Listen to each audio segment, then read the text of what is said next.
Welcome to the Answer is Yes podcast, where we interview some of the most interesting people that have said yes to opportunities in their life.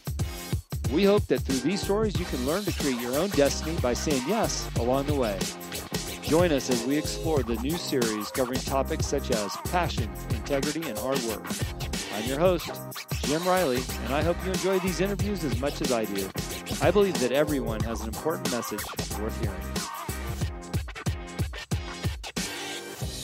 Welcome to The Answer is Yes. I've got Sam Bakhtiar on the phone today. Sam, how are you? I'm doing fantastic. How are you, Jim? I'm doing well. I got to say, I'm so impressed with all the things that you've done and the success that you had.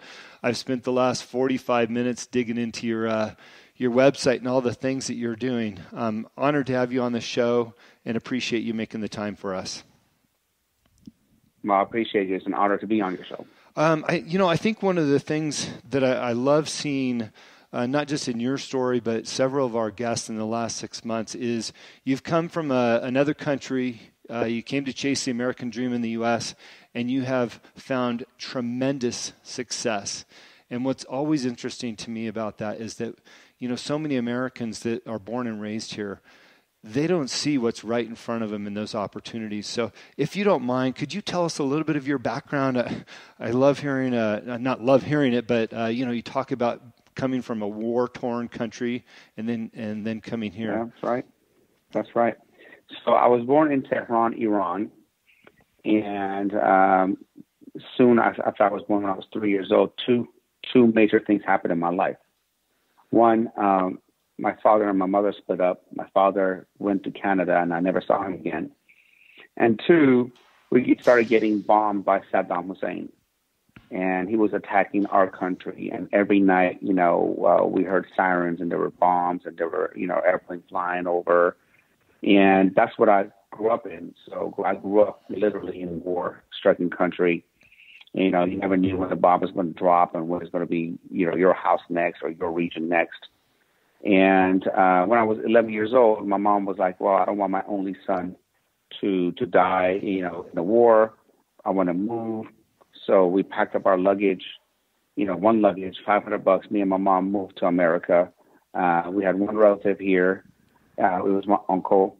And when I was coming to America, I thought I was coming to Beverly Hills. Uh-huh. I thought, that's what I saw on TV.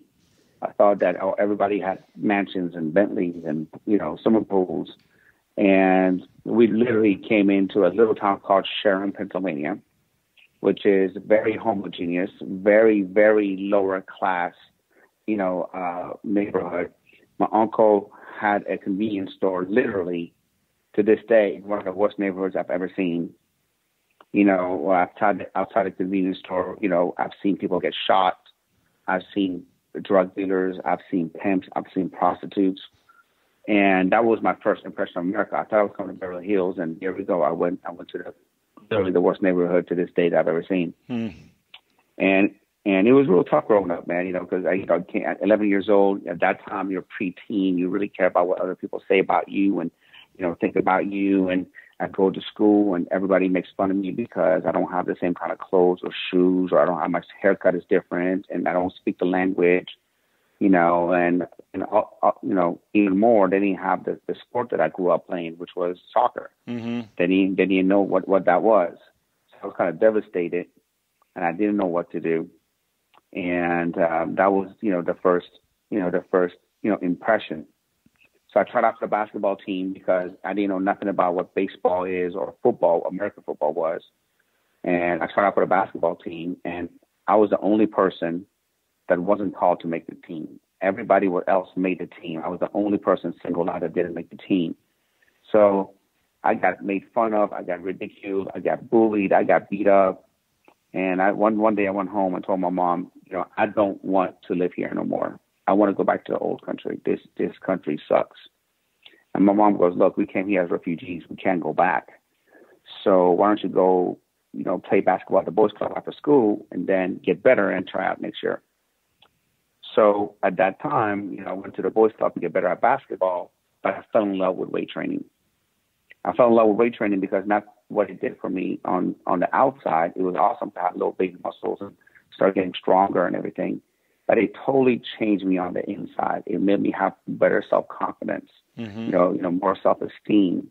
It made me feel better about myself, and I started looking at everything differently, and that's when I knew that someday I want to help people transform and change their life.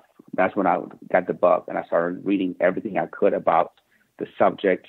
I bought every magazine, I bought every book. Every time I got any allowance, I went to GNC and bought the latest powder or pill, to try out. And I got the bug, and I couldn't wait one day to take my knowledge and apply it to other people. Interesting that at such an early age, especially in that world of working out, that you started thinking about other people so quickly and how to help them. I find myself at the gym looking around going, gosh, I wish I could step over and help that person do the reps right or pick the right exercise for them. Yeah. What, from that transition, professionally, you became a doctor and you started these other businesses.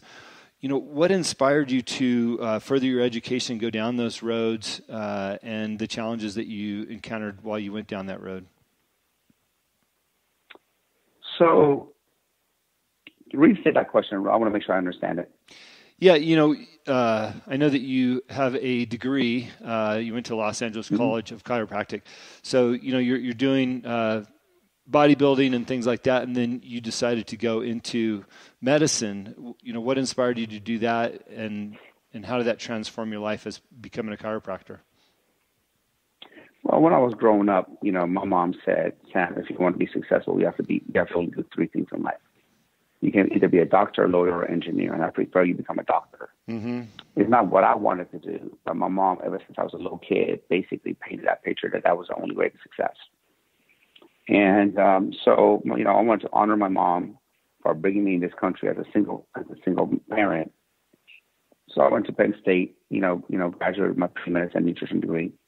And then when it came to Los Angeles College of Chiropractic, I got my doctorate degree from chiropractic. But my intention was never practice that. The reason I became a doctor of chiropractic was because I wanted to learn more about what I was going to do, which was getting people in shape, transforming people's bodies through exercise and nutrition. Mm-hmm. And chiropractic school was a kind of doctor program that was all about anatomy, physiology, biomechanics, biochemistry, nutrition, and everything that I needed to do to learn about the human body and how it applies to what I want to do in the transformation game. So how did it transpire when you started opening up these workout clubs that you now have, and how did you get that business started from the ground up? So it evolved to what we do right now. Like I always say, business is an evolving, live mechanism. Business that never stays the same. So when I graduated from chiropractic school, I gave my diploma to my mom. She was so happy. She started calling all her friends that her son is a doctor, and it was a big bragging right for her. But I told her I wanted to open up my first gym, and I had $20,000 saved from all the years in college that I worked as a personal trainer and as a bouncer at a bar. And I had $20,000 saved, and I needed another $20,000 to get everything else that I needed. And so I borrowed $20,000 from my mom, and I started my first gym in February 15th of 2000. And the first gym was one-on-one personal training concept, and for, I started, all the way to the bottom, just door knocking, walking 10 miles every weekend, putting door hangers on the homes, cold calling people, offering free training sessions, going to the local supermarket and doing free body fat testing, just to try to get exposure and all that. And I started building that business one at a time. And when I did that, I was doing good till one day the recession hit in 2008, when the economy, went down. It really affected my business because a lot of people couldn't afford personal training, and so I almost lost everything. My house was on foreclosure. My wife then was pregnant with our first child. And I didn't know what to do at that time. I just didn't know. So from then on, man, I tried so many different programs and failed, so many different programs. So finally, I came up with our group training concept that we do now, where we can have one trainer with 15, 20, 25 people and bring the cost down for personal training to a more reasonable price so people can afford, but also bring the cost of overhead down, because before with one-on-one training, for every one client you had to have one trainer. So as your revenue went up, so did your payroll. Mm-hmm. Little did I know that all those failures later on, became what we have right now. We're finally hit it at the park. And today we have 120 locations. We're an international franchise, and we're growing. And last year we did over $30 million in revenue. Wow, that's spectacular. We've kind of plucked away at your background a little bit and fumbled through some of your successes and where you've gone conversationally. I've listened to some interviews from you, and I want to put the heat on a little bit with this interview. You talk about, literally in one of your interviews, time to fucking produce more, have a plan. And that passion really resonated with me. You're talking to a small group, it looks like in a video. Tell me about that plan, because you talk about whatever you have to do to succeed. And I think a lot of people say that, but you've said it and you've done it. What does that mean to you, and how do we teach others to do whatever it is they have to do to be successful? To me, I used to think about success a different way than I do right now. But to me, material success, if we're talking about material things and money, is not the amount of things that you have, not the amount of money that you have, but the sooner you're out of the rat race, the sooner that you're working on what you love to do. And what you love to do, is paying for your lifestyle. That to me is the definition of success. Not going to work because you want to, not because you have to. That to me is the material success. But for me, success is so many different areas. That's why on my 1%, I talk about, the 5X. I think in life success, we have to concentrate on our faith, our family, our fitness, our finances, and we also want to make sure we have fun along the way in life. Mm-hmm. Yeah, I think a lot of people forget that life needs to be fun, and those other things support that, especially if you're having fun with your family. Yep. Yeah, it's easy to get past those things, but what gives you that drive every day? Because as I mentioned, a lot of people say whatever I have to do, but they don't get that. What is your routine? You wake up early in the morning and you just jump into the day. I mean, how do you position yourself to be successful on a daily basis? So for me, the most important thing we have in life is our time. We all agree that time is more valuable than money. Everybody agrees to that. Time, you lose money, you can get it back. You lose time, you can't get it back. But for some reason, we're always wasting time. We're always doing things that are not productive. Nobody goes around driving around and throwing $100 bills out of the car. But for some reason, we're throwing money. We're throwing time away like it's like a unlimited resource. Every single person has an expiration date. So I manage the way I start my day. I start the night before. I plan out my schedule. I see what I have to do the next day. I get up at a certain time. I get up at 3 a.m. I hit the gym from 4 to 5:30. I take a shower.